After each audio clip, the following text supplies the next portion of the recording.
In your household budget, it feels like inflation. Lessons from history.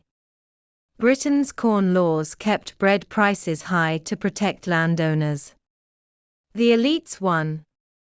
Workers paid more for bread every day. The Smoot-Hawley tariff of 1930 was supposed to protect American workers. The result? Global trade fell by 2/3.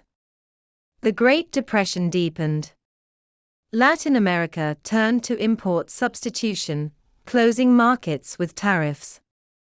At first, it looked like it worked. Then came debt crises, hyperinflation, and economic collapse.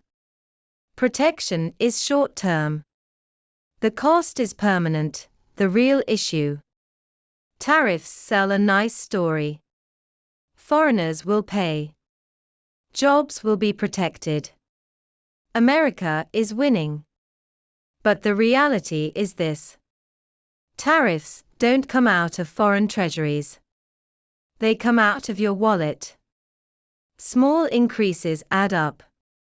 $50 here. A few dollars there, then your purchasing power quietly erodes. The winners are visible. Corporations, investors, those who got tax cuts. The losers are invisible.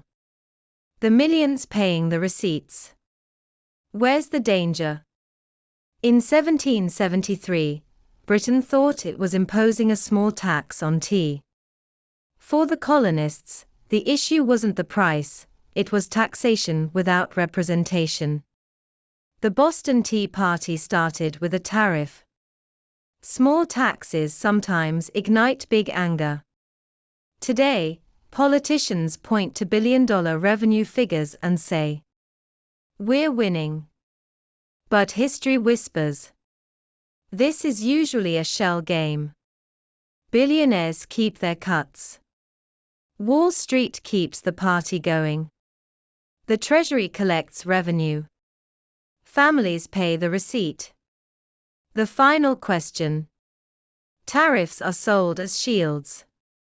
But most of the time, they are mirrors. They reflect the cost downward. Next time you hear, "Tariffs make our rivals pay," remember the math. That money isn't coming out of foreign vaults. It's coming out of your pocket. If this perspective opened a new window for you, subscribe. History has answers. You just need to know where to look.